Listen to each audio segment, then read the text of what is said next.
Here we go, starting things off like a couple of old-school heavy hitters. Cooler heads possibly prevailing now. You can't believe that. These two are just taking a breather before they go back at it again. Off the roll. Pop-up powerbomb. Great flurry of offense from Jacob.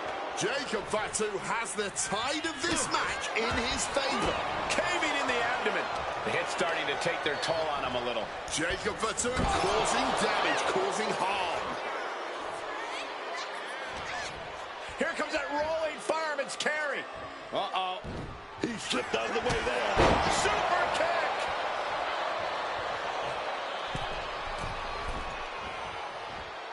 Take off. Axe handle from the middle rope. Headed out of the ring, but the count is looming. Bam! Theory's hopes are waiting. Theory is being worked on. Heaven. The battle rages on right before our eyes.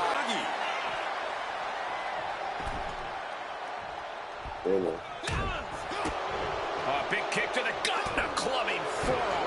Jacob Fatu a step ahead there. Oh, feet tackle. Not the prettiest thing you'll ever see, but it sure looks effective from here. Sent into the corner. Jacob Fatu looking highly motivated right now. Oh my gosh!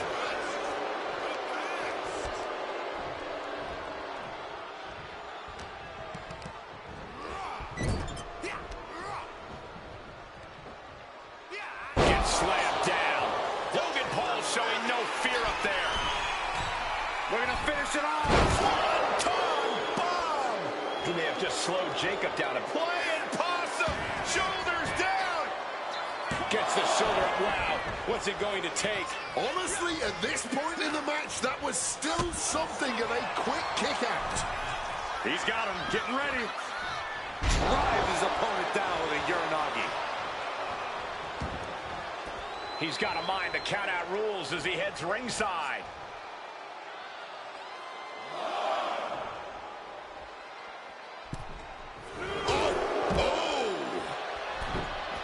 And this one's taken to the outside. Absolutely blasted there. Oh, just deadlifting their opponent and tossing them aside. I'll just leave it at this. Nobody comes into a match hoping to get chucked around like that. Whip back into the ring.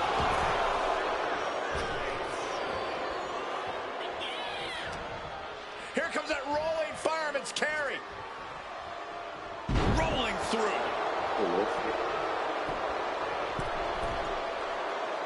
From above. From the ropes. Oh, a malfunction at the junction.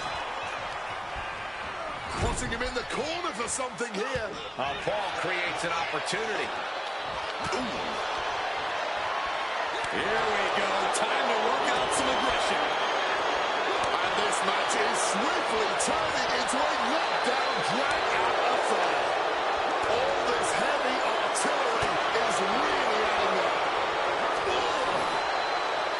Clearly now being fueled by a righteous fury, and this bloodthirsty crowd is loving it. Fatigue more than setting in, but these superstars are refusing to let up. Rapid fire shots here. Neither one backing down. Ending this test of wills with a big exclamation point. Jacob Fatu taking the upper hand in a big way. Jacob is certainly getting that fierce look in his eyes.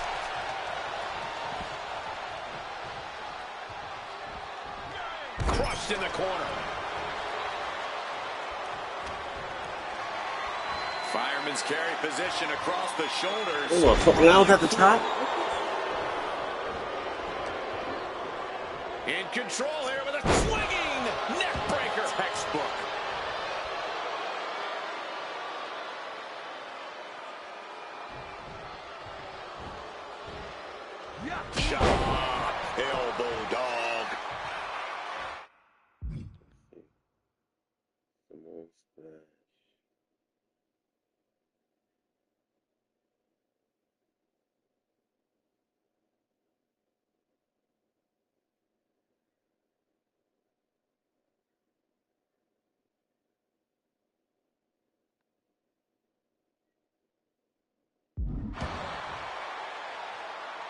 Oh, yeah.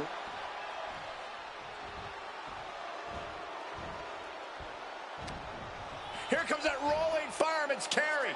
Uh-oh. See? Avoided any damage there. A string of counters. Oh. Did you see that? Paul proving that he's a pure natural with attacks like that. Title in the balance with the pin. And referee cuts off the count in one. Staying alive well into this match.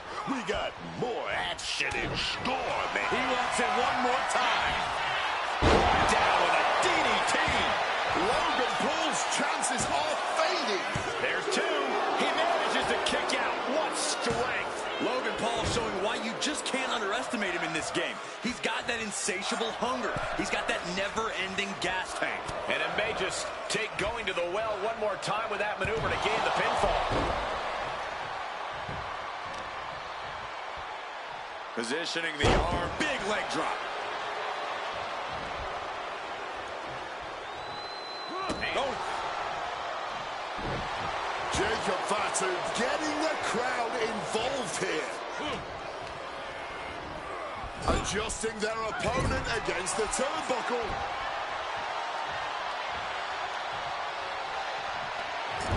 Jacob Fatu looking highly motivated right now. Able to capitalize on Jacob Fatu's mistake. Oh, curled into that corner so hard there was a ricochet. Ricochet.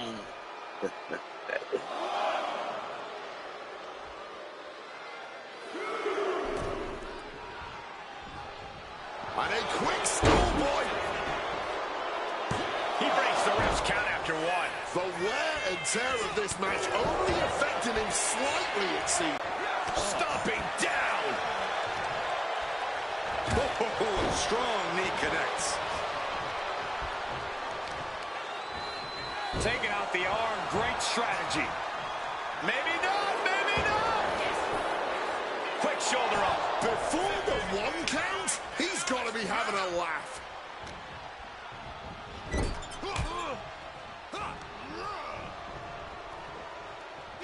Scooped up for a slam. Logan Paul, front splash. Awesome. Can Logan close this? Two. Wow, just barely making it out. I thought he was done, man. Somehow, he still got something to... We're going to finish it off. Swanton bomb. Fortune favors the bold. These risks could be a winning strategy. Solid bit of defense on his part there. Rolling through. Attack after attack, and yet the match. Logan Paul. With a frog splash. Can Jacob Fatu come back from that? There's two. And a new champion is officially crowned. These gentlemen get after it. Here are the highlights.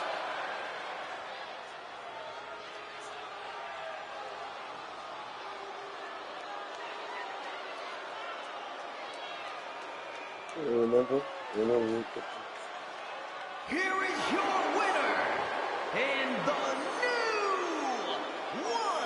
1v1 ranked champion, Logan Paul.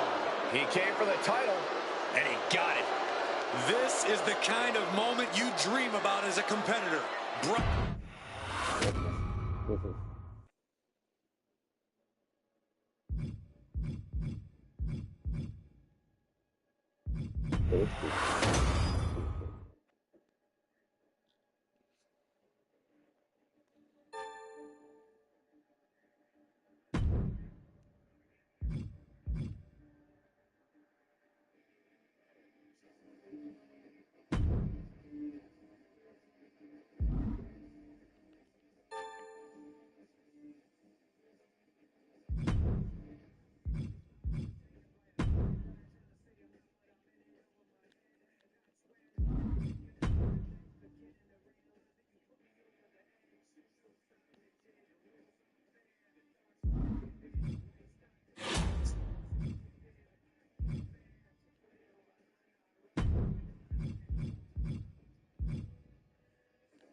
It's a shame.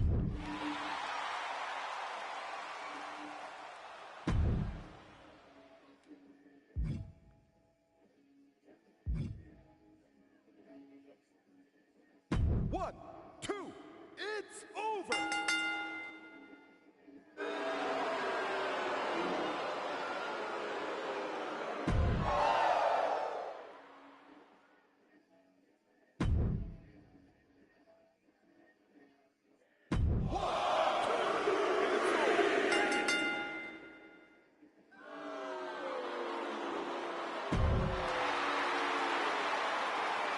Okay, got me some money.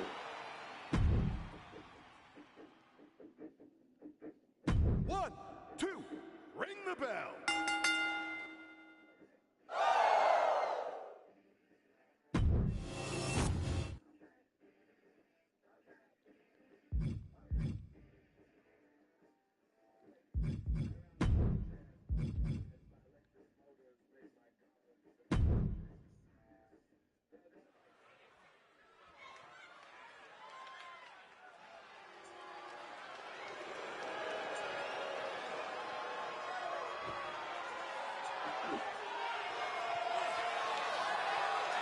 Well, she's ready to get in there and put someone's lights out.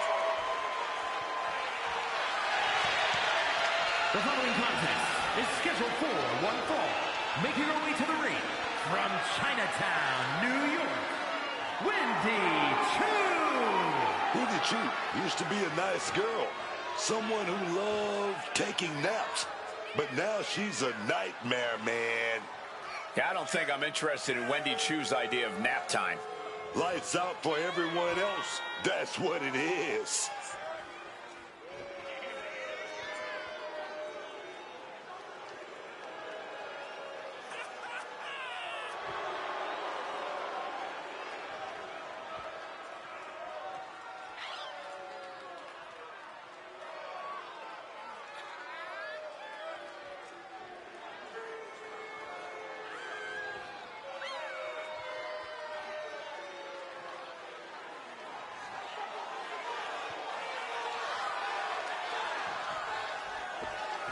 I'll be honest with you, Cole, I like the mind games. Wendy Choo puts her opponents off balance.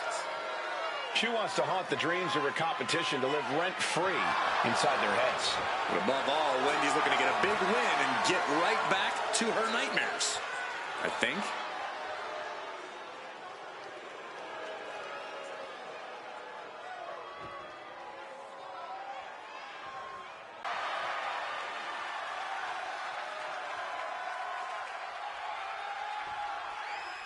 Rhea Ripley is here, and everyone else better run for cover.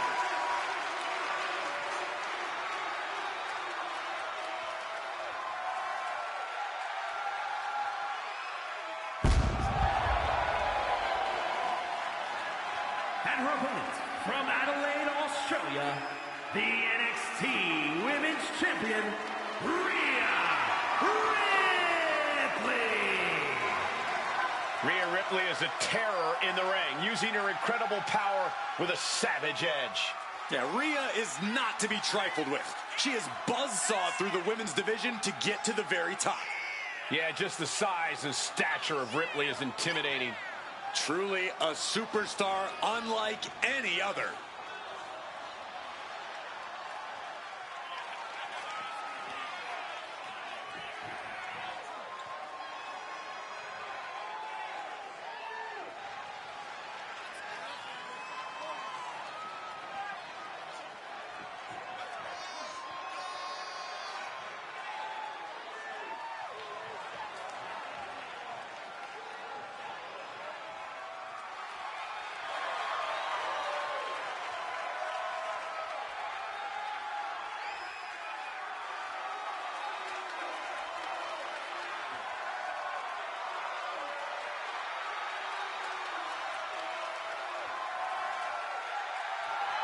Ready or not, Rhea Ripley is coming for her competition tonight.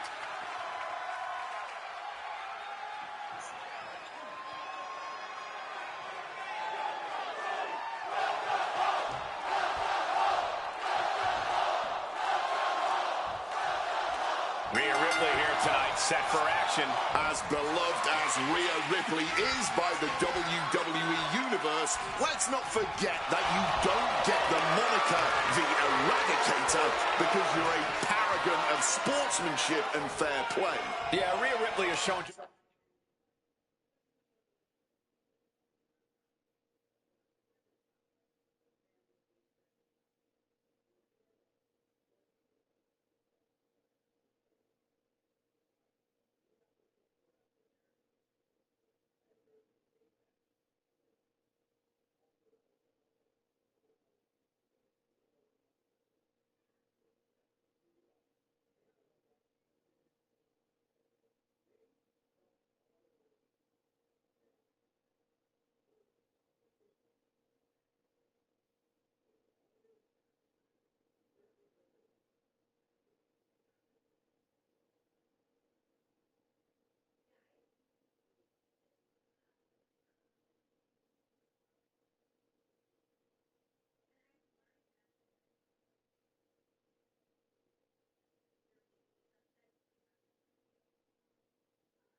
Just how vindictive and sadistic she can be toward her competition. Heck, even towards people who thought she was their friend. Do not take this woman lightly, even for a second. And then we've got Wendy Choo, who gets more scary, more devious every time she steps into the ring. Wendy Choo is a waking nightmare for her opponents. Just seeing her here tonight is already making me dread closing my eyes tonight. But I'm sure that's nothing compared to the amount of fear her opponent is feeling in there with her. Right on the money. Rhea quickly moves. Ooh, right to the gut. Batten down the hatches. These two are unloaded. Giving up now is not an option. They have to finish this. They're really weighing it into each other. Back and forth, neither one giving up any ground. Nothing pretty here, just good old-fashioned fisticuffs. Capped off with a clothesline. A little call and response from the Nightmare to the WWE Universe. That can make an opening for her. Devastating kick. Using the rope to their advantage. Very effective. Pulverizing the arm is a great way to create an advantage. Basically forcing your opponent to fight one-handed. Shoved into the ropes and attacking the lower back.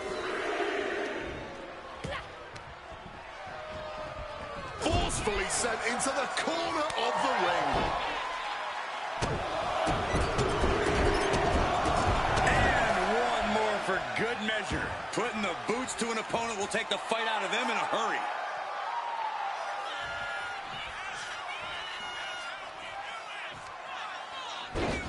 Oh, across the top rope. Heading out, but needs to be aware of the referee's count. And for a power slam, slips down from behind into an inverted DDT. Oh, an absolutely disrespectful act of aggression. Uh-oh.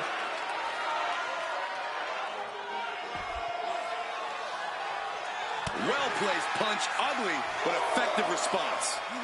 Oh, God, tossed into those massive steel steps. Absolutely no give there. And this one could be moving to ringside.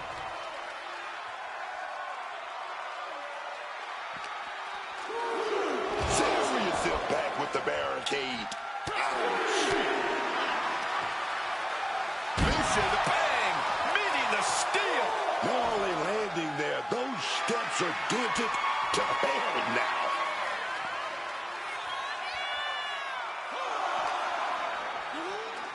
using that barricade with great effect. A countout is imminent for her if she doesn't return to the ring. Ripley feeling the energy from this crowd. And she just barely makes it back before the officials finally count. Back suplex. Very nice.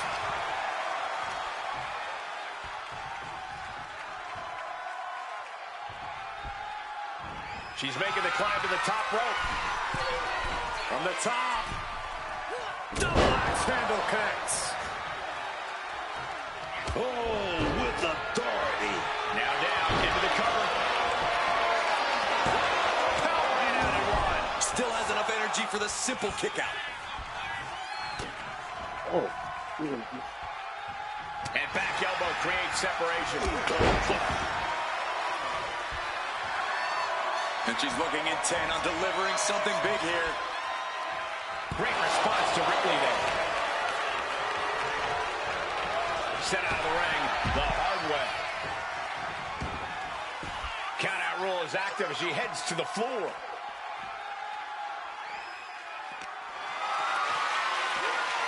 Got them off their feet here. Oh, no!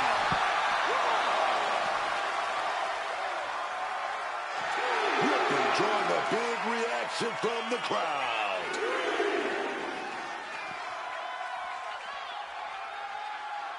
She's got big plans.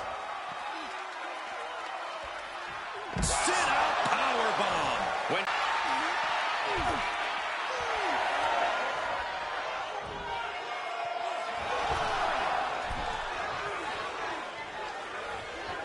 and just barely made it back in. That's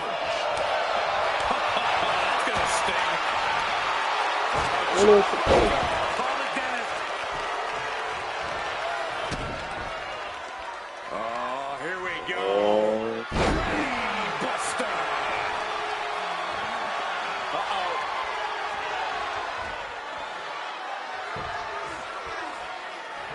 And a well-timed counter. Northern Lights. And right into the cover. Might end this. She kicks out with force. Oh, this match is going to come down to who wants it more. That kick out, that was her saying she wants it more, man. And wow, what a super kick. And Rhea feeling the brunt of yet another attack there. And a late pin attempt by Wendy Chu. Shoulders up before two. Stubborn as ever, she refuses to stay down. Oh, well scouted by Ripley. Each competitor sure they've done their homework.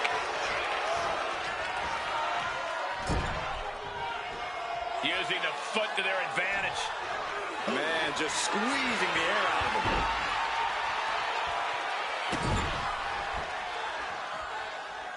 Wow, what a shot. She's going for the victory. She breaks the ref's count. Not going down without a fight. Shoulders down. Is this it?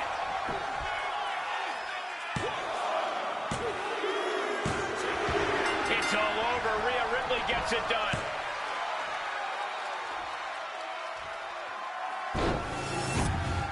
Here's another quick look at some of the highlights.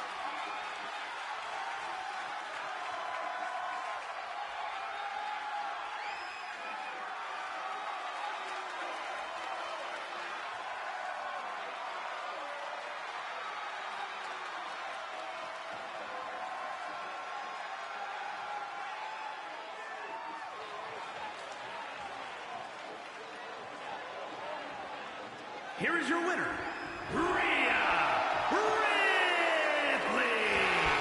It was an excellent use of leverage to end the match. There's the consequences of getting caught unprepared. Just goes to show you, you got to be on your toes at all times.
The big man, Eric Rowan, seemingly reborn and reinvigorated by the Wyatt Six.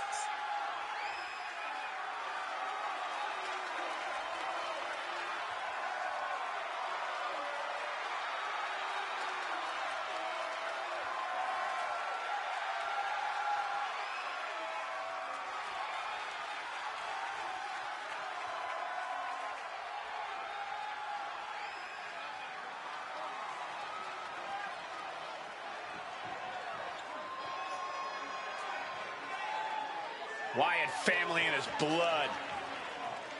Once a sheep, now a rambling rabbit.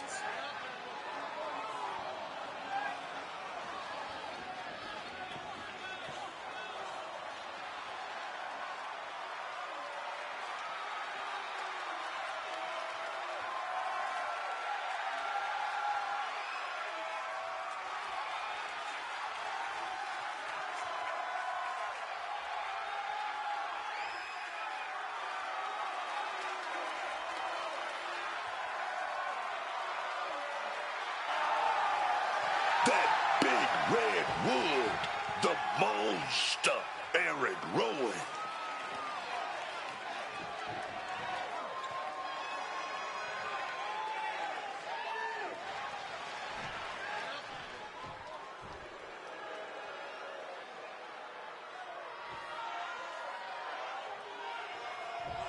Here comes the underboss.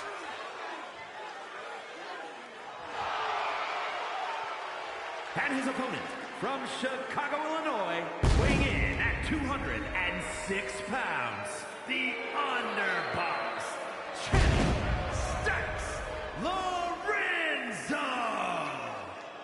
Yeah, Stacks wants to make absolutely sure that no one's talking about him being a sidekick or playing second fiddle. Stacks can certainly handle his own fights. He has an intensity and aggression that just can't help but come out. Now keep your eyes on Stacks. The underboss is one to watch.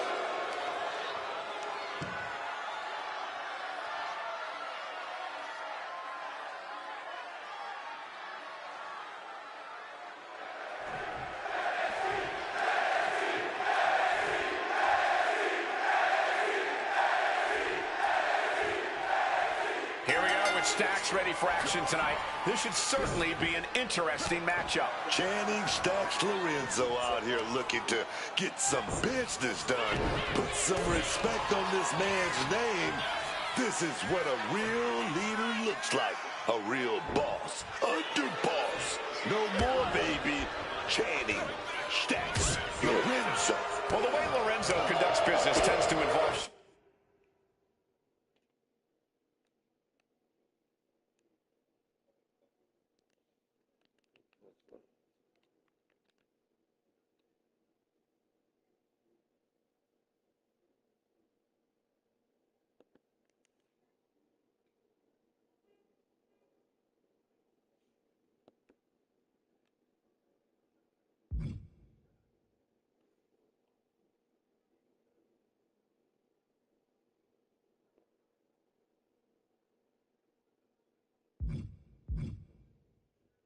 shortcuts, deception, and even betrayal.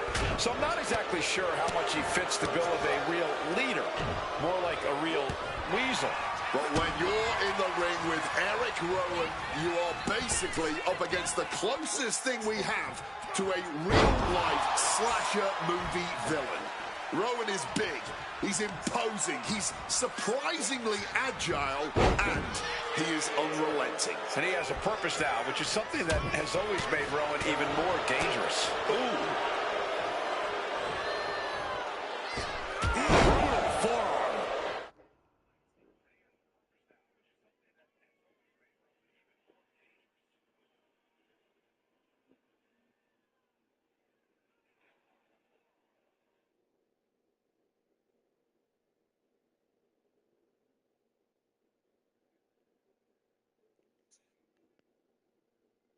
Welcome, old trophy. Brutal stomp to the body. And followed up by another to the chest. My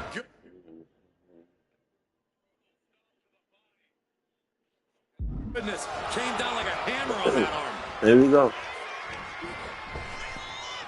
One step ahead there.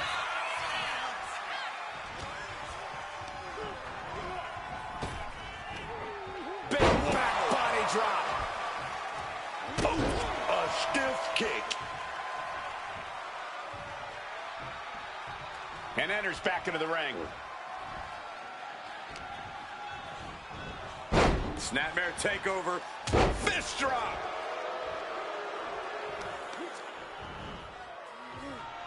Dax gets countered. Stalking from above. Oh, man, laying it in there. I understand getting yourself fired up, but he needs to stay on his opponent. That move. Huh? Face buster. Rowan wasting no motion on the counter. There we go, takedown. Distracted pin. Oh, turning it around, changing. Oh, colliding with the barricade. And Eric is really playing it up for the WWE Universe.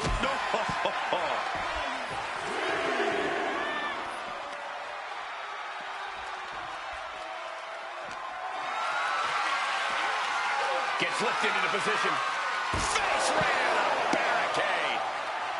He'll make his way to the ring.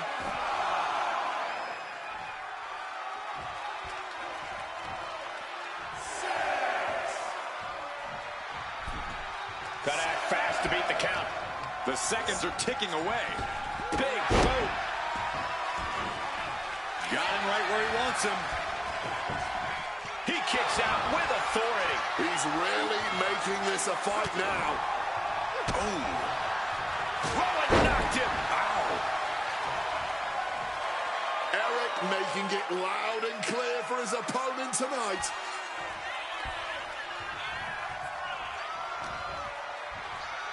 Uh-oh.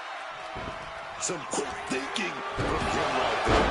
Eric didn't look ready for his opponent there. Connecting on the DDT.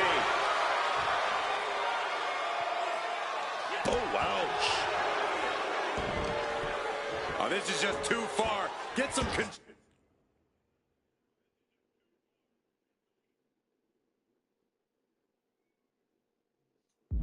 In there. A malicious attack across the throat. Prime example of working smarter, not harder. That's what I said.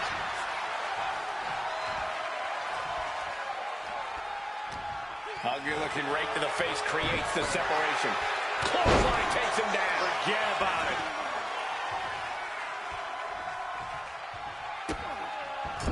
Just using their foot as a weapon. So ruthless. Oh, just deadlifting their opponent and tossing them aside. It might not be flashy, but sometimes you just got to toss another person and make a statement. Boxing their way out of that move. One reversal after another. And they're going shot for shot, blow for blow. Looks like a hockey fight's just broken out. Just teeing off with that fight forever vibe. Boom. You can just see their arms getting heavy after all this. This is a war of attrition with neither superstar wanting to be the one who surrenders. Somehow still standing, somehow still punching away. The cheers, whatever. No need for finesse. The flying fist will do just fine. Oh, baby, that was the kill. Kick connects with the body. Knee drop, bang. Is that all Stacks needs? Looking for the pin. He stays alive, he stays alive. He is still alive. That kick out just proved it. Incredible. From the top. Misses big time. Has their opponent by the face. Iron Claw. Iron Claw slam. And Stacks laid out. The cover. And the kick out. Oh, that was a defiant kick out, man. It is unreal that this match is still going on after a maneuver that would end most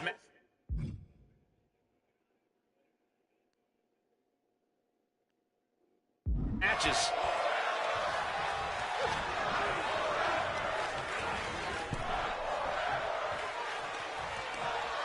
In the hard way. Oh, he's ready to add the final punctuation, stalking his prey. Oh, he saw it coming. We're going to wrench the arm now. Ooh! What? Wasn't expecting that. Got that full Nelson above, but look at the strength. Wait a minute, reversal. Powering out and a club to the back of the neck. Oh, costly error there. Just clubbing down. Stiff headbutt. Big splash. Oh, man. Another Sliding into the cover, looking to end this. using the ropes for leverage. That's not right. Yeah, no, he doesn't get the three. He may not have too much left, but at least he had enough to kick out there. Oh, God. Rowan is overwhelming the opposition here. Eric showing that edge, that ruthlessness. Tossing them aside.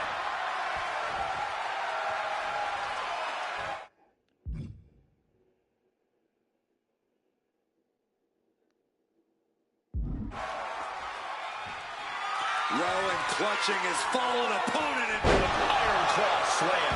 Will Rowan take advantage? Cover. Finally ends it. And all the bloodshed. Perhaps worth it now. And here's another glance at these superstars in action.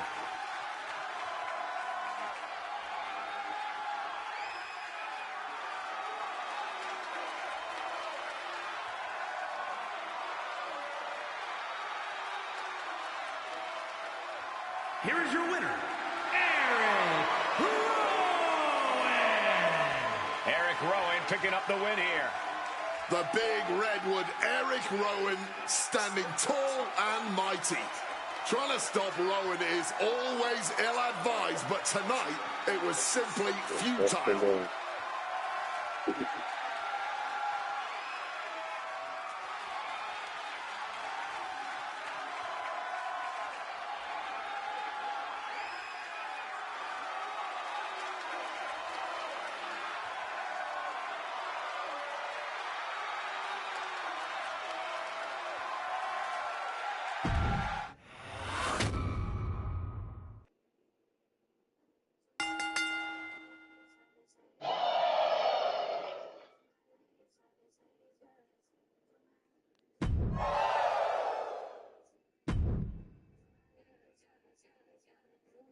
The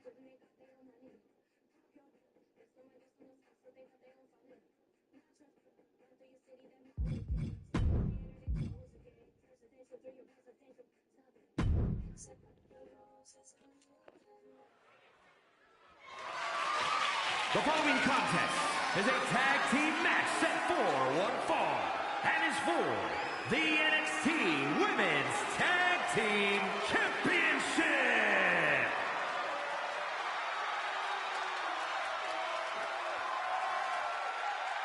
One of the greatest women to ever step in the ring, Natalya. Product of the Hart family dungeon, carrying on the legacy of the legendary Hart family in sports entertainment. Natalya always ready to handle things inside the ring.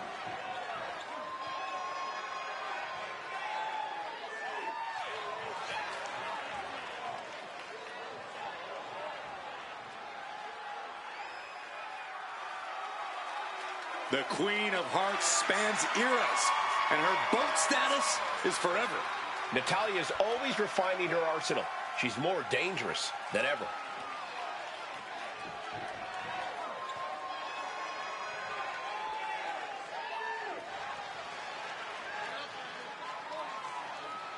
Here comes the talented Maxxine Dupri.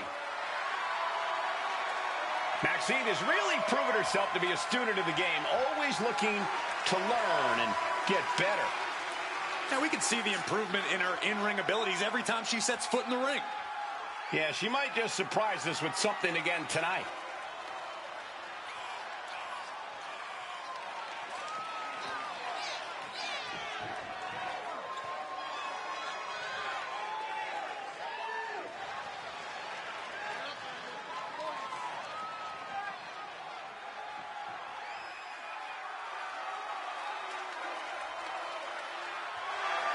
Every time Maxxine competes, she seems to pull an amazing new trick out of her bag. That's the Academy training at work, Cole. You are looking at their newest star student.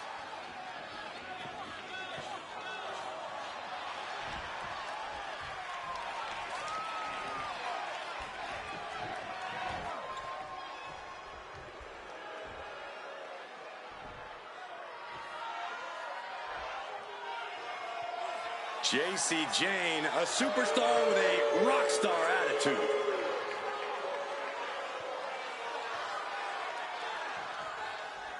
Jacy is definitely unafraid to take the respect she so rightly deserves by force. She's entitled for sure. We can't deny there's a reason Jacy Jayne continues to come out on top. And I don't just mean the underhanded attacks and rule breaking. She's been able to channel all that attitude she has in spades and turn it into fuel. It allows her to prove everyone wrong when the lights are at their brightest, like when she won the NXT Women's Championship.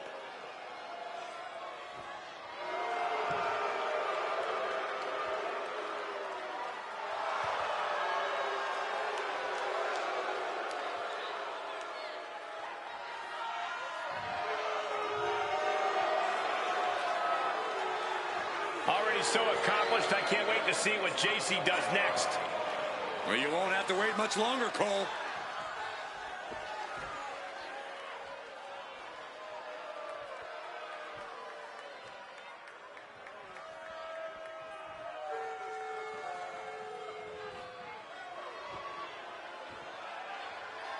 The one and only Fallon Henley. So sure of herself and her abilities, underestimating Fallon Henley would be a fatal mistake. Fallon Henley has been on an absolute tear lately, taking on and taking down everyone who stands in her path.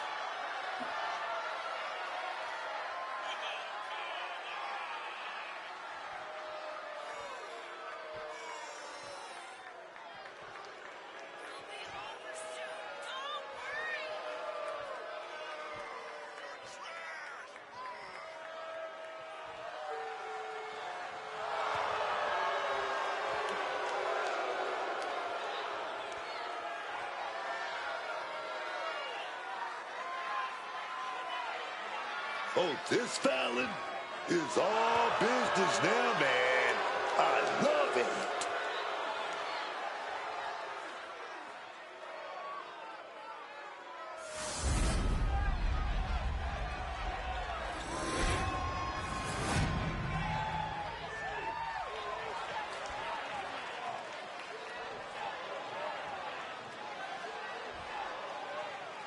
Introducing the challengers, Jacy Jayne and Fallon Henley, Fatal Influence.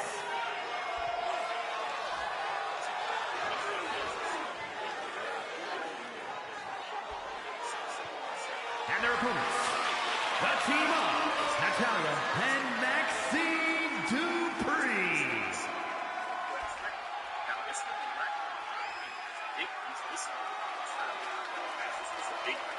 There you have the prize up for grabs, the NXT Women's Tag Titles.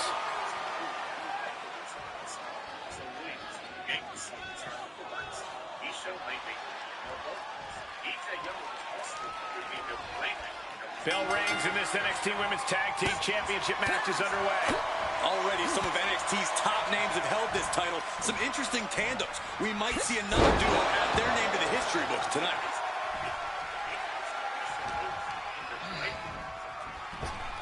Saw it coming. It counters it. Positioning them in the corner here. Quick exchange of counters there. Wow. From behind. German suplex. Uses the edge of the knee. Oh my, boot to the spine right there. The challenger unable to stay out of harm's way. Yeah, Natalya showed that Hart family wisdom. Uh-oh. Headbutt.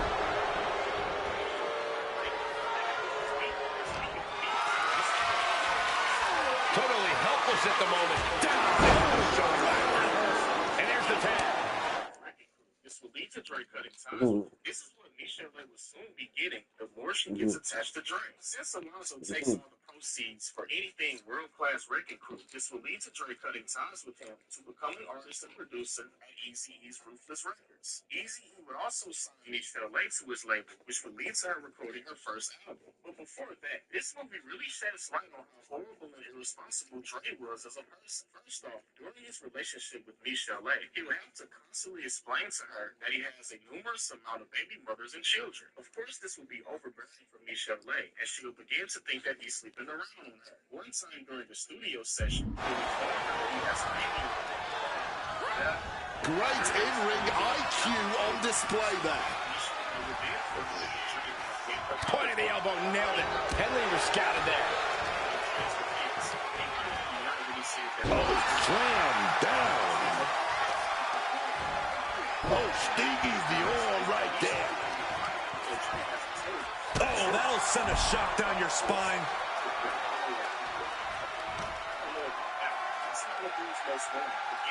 Can't prepare your face for that.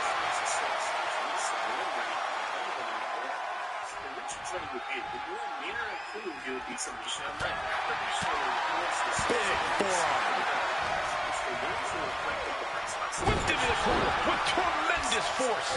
Finally makes the tag and not a moment too soon.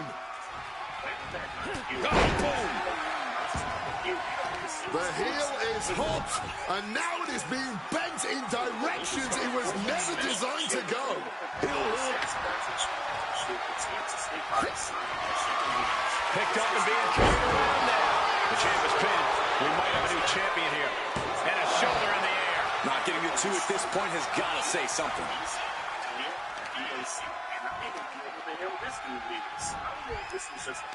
Natalya turns the tables.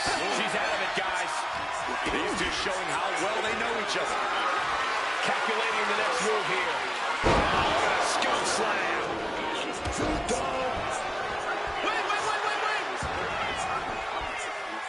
Kick out and one for the challenger. This one is still anyone's game at this point.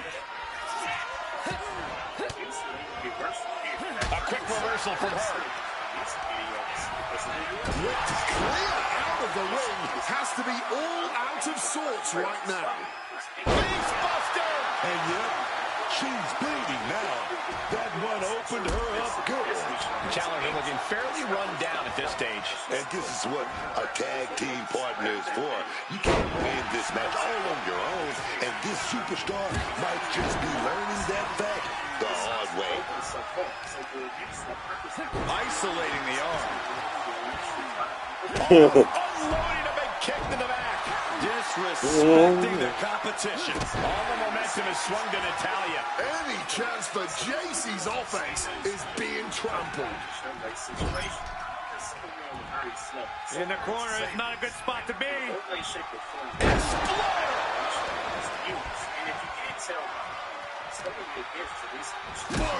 Connecting fully with that one. Going after the head again. Looking to do some real damage.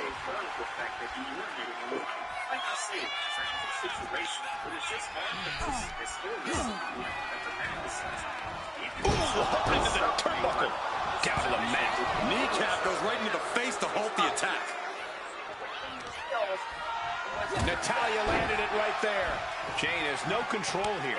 Yeah, now he's proven hard to keep up with.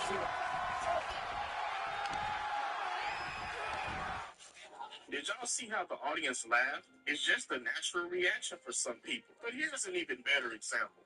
Dre, you've given a definite new meaning to Beats by Dre.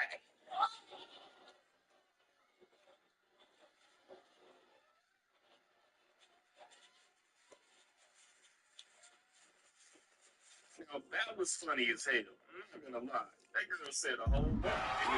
He saw what was coming there.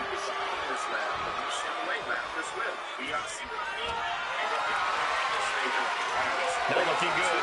In this position, heavy impact. Able to tag her partner. Henley was scouted there.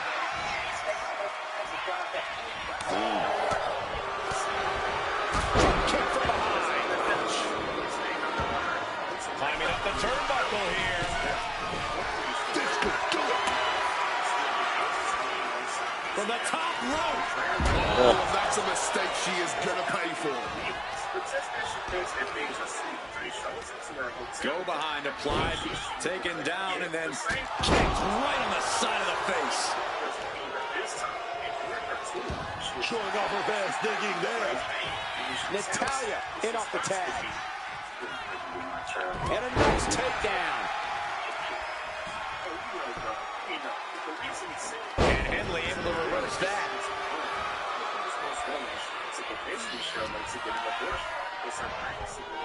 She gets put in the corner. In the corner is not a good spot to be. Exploder!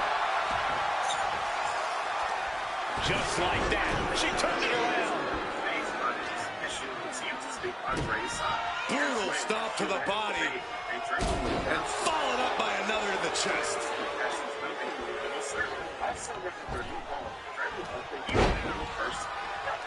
That dodge kick by Natalya. She's tossed right out of the ring.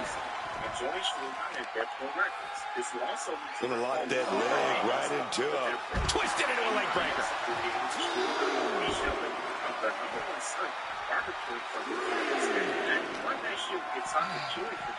Crashing into the barricade with such force. Deposited across the barricade. Boom! Read that one. Oof, whipped right into the post. Gotta get back in the ring to stay in the match. Oh, slam down. A show. Let's look back on the action from the last match. This is hands down the worst documentation we've ever seen. And Anthony Mackie did a better job. But once he gets done laying down his background, Michelle will congratulate him. She's congratulating him. I would do what he does best. How the hell up? Here are your winners, Stacey Jane and Fallon Henley. Fatal Influence. The challenger unable to make it back in time. The ref really had no choice. This match ending by countout is not satisfying to the WWE Universe. I think they may demand a rematch.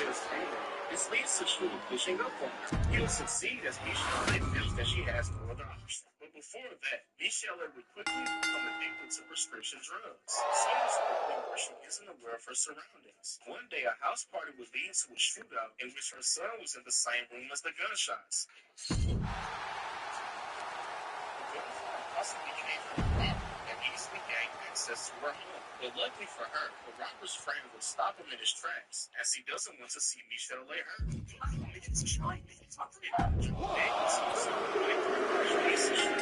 the cleanup man, he'll send her to rehab, and months later, she'll be fully recovered. She'll then return back to Suge at Death Row Records, where he's Lil Loki Pop. Oh shit, you're on the track.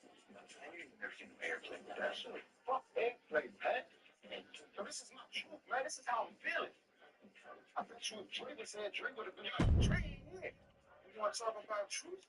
Truth is nothing but a broke-ass, unknown baby rapper. Now, we all know this didn't happen because Dre was never at Death Row Records. His wife was not happy about it. And then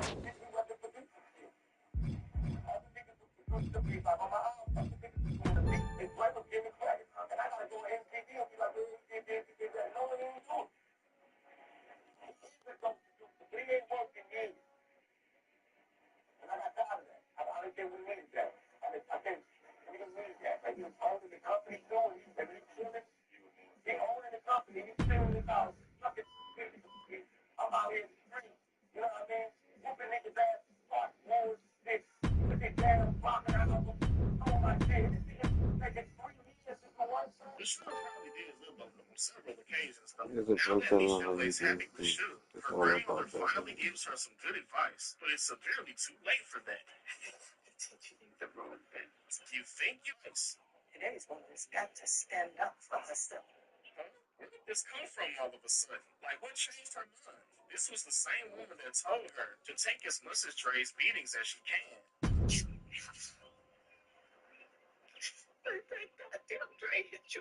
Yeah, it's a little too late for that one, because he done already gave her a numerous amount of beatings. Knowing that man put his hands on your granddaughter the first time should have made you turn into Medina and the pistol on his ass. Dre would then try to get back with Michelle, only to find out that she's now smashing Suge. He's also said to be married to you-know-who.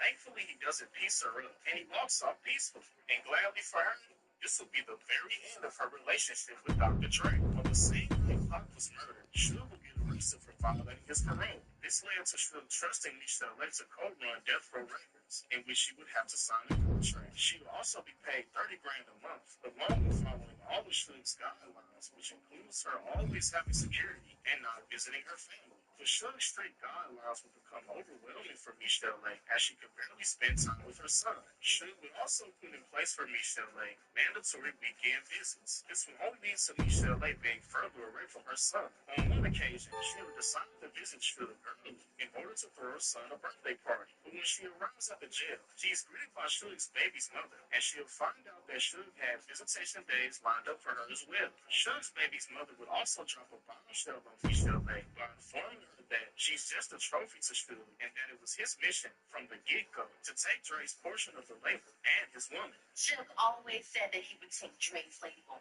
and his bitch. You ain't nothing but a trophy. This will lead to Michelle wanting out, as she can no longer deal with Suge's madness. But Suge would then do the unthinkable and threaten to harm her son if she does. To the client. But before he would threaten her son, he would also threaten her mother, and he'll also threaten Pam from Harlem, which she's Michelle's really close friend. You know, Michelle, this is your grandmother, your little boy Marcel, isn't you? Like, imagine if Suge would have put a hit out on Pam from Harlem, bro. That is just insane. Michelle would then have no choice but to oblige in order to protect her son. And to control her even more, he'll force her to marry him while he's locked up. When Suge is released from jail, he'll put hands on Michelle for the first time because he believes songs on her new album are about how she misses Dre. He'll piece her up. And when EMTs arrive, he'll tell her to lie to the doctor players and tell them that they were just playing a game of football. Who the hell would believe that nonsense? Can y'all imagine big ass Suge Knight and little old Michelle Lay outside playing football? Bro, but surprisingly, this will be the only time he will put his hands on her. With one of the main reasons being is because Michelle Lay will soon be pregnant with her daughter. Meanwhile, Death Row Records is going in shambles with countless financial issues, and Michelle Lay will find out that Suge made her sign phony contracts, with one major one being their marriage papers. Suge didn't divorce his previous wife, and him and Michelle Lay were never legally married. Michelle Lay will then do something Dre never did, and that's standing up to Suge. She'll tell him that she's completely done with his nonsense, which leads to him pulling a strap on her.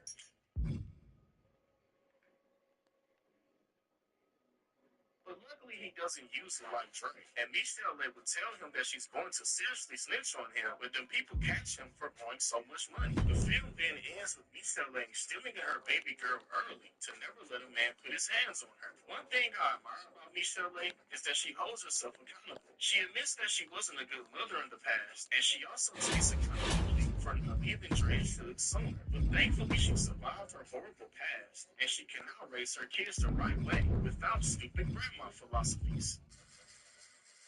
Some real shit, this film was very important as it showcases how negative influences can shape someone into going down the wrong path. This film is also important as it showcases Dr. Dre in his true form and not a fabricated one like in the Straight Outta Compton movie. But more importantly than that, Michelle Lay was able to effectively tell her story through an amazing cast. It really must give Brian Nicole Brown all her credit as she completely killed it as Michelle Lay. She was phenomenal in this film as she actually trained her voice in order to sound exactly like Michelle Lay. But all in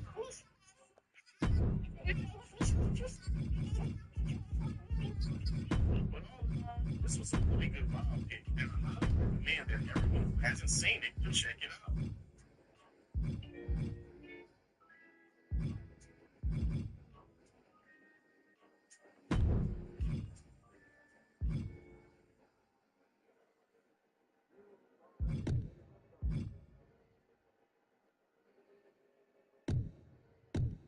I just want to start this off by saying Instagram comedians are not funny. Their jokes are very simplistic, and they oftentimes revolve around pop culture. Like this joke, for example.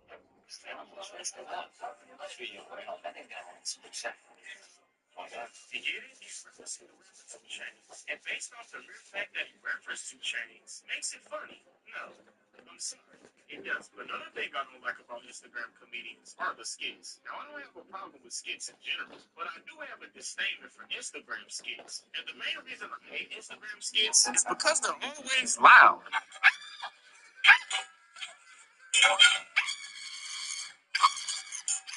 I'm broke, nigga. I'm broke, bro. What's up, nigga? I get my money off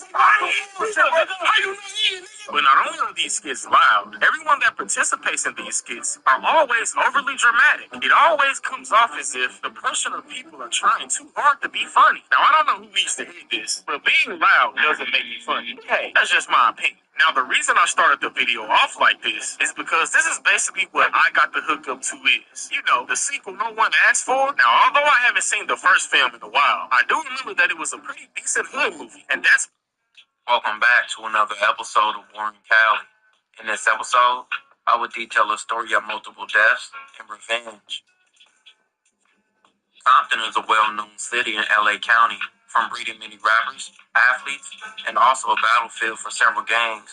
Crips were formed in Compton in the 70s and had strong ties to each other, even being allies at a point. But by the 80s, many became rivals. Over several years, it was just Crip versus Pirus, but it became Crip on Crip wars like the Track New Park Crips and the Nutty Block Crips. Clarence, also known as Peanut, and Glenn, also known as LG, were active members of the Track New Park Crips, and they would go on a crime spree. So let's get into this case. At about 10 p.m. on May 20th, 2005, a 15-year-old named Marquise was playing basketball with several people in the Nutty Block's territory on South Harlan Avenue. 2 men approached on foot and started shooting. Marquise was shot in his side and also near his right hip. He spent 2 weeks recovering in the hospital. After the shooting, the 2 men ran away. They were laughing and got in the back seat of a waiting Chevy Caprice, which was owned by Glenn. Bullet fragments were recovered at the scene. A ballistic analysis showed that the bullets were fired from 2 different guns. The bullet that struck Marquise was fired from a .357, which was later found out to be owned by Glenn. Other bullet fragments were also recovered at the scene, which was said to be a .32, which was later found out to be owned by Clarence. A man named Jota heard the gunshots. He saw 2 men crossing the street. He identified Clarence as one of the men he saw get into the Caprice and drive away. 3 days later, a Track New Park member who was a close friend of Glenn was shot and killed. In a statement later given to the police following his arrest, Glenn said he was upset about the shooting. And that evening, he drove his Caprice into the Nutty Block Crips territory, which he had 2 other Track New Park members with him. They were looking for rival gang members to shoot. They were unsuccessful and drove home. Early the next morning, Jota was outside his home talking with his mom and also a third person. Clarence walked towards the group. He knelt down and fired more than 9 rounds. No one was struck. Jota saw Clarence get into Glenn's Caprice and they drove away. The following morning, Jota found a note in his truck which said, "Testify and everybody dies." Later that morning, Glenn drove back to the Nutty Block's territory. He was looking for a Nutty Block Crip to shoot. Glenn spotted Dante and said another gang member in his car. Witnesses then saw a man get out of Glenn's Caprice and run towards Dante firing the gun. Dante was chased by the gunman as he attempted to flee. He fell to the ground, and the gunman continued firing the gun. He then got back inside the car and drove off with Glenn. Dante suffered 6 gunshot wounds. 2 of the wounds were in his back and hit his heart and also his lung, and the shooting was fatal. June 6, 2005, at around 10 p.m., a 16-year-old named Patrick and a 15-year-old named Samuel were walking near the intersection of Alondra and Central Avenue in Compton. 2 men, one of whom was identified as Clarence, approached Patrick and Samuel and asked them where were they from. One of the men made a diss to the Nutty Block Crips, and when Patrick replied that he was not a member of that gang, one of the men said, "This is Track New Park." As Patrick and Samuel walked away, Clarence and his friend began shooting. Patrick was struck in the leg and the right heel, and Samuel escaped injury. On June 23rd of 2005, following Glenn's arrest, deputies searched his Caprice. Deputies found a live round of a .32 caliber bullet lodged in the back seat. The bullet was the same type that deputies found in Clarence's .32 caliber revolver. The bullet that struck Marquise was fired from that similar gun. Deputies found a page of rap lyrics in Glenn's jail cell. The lyrics were written in code, in which was words used by the Track New Park Crips. The rap lyrics described the killing similar to Dante's. Glenn's phone calls were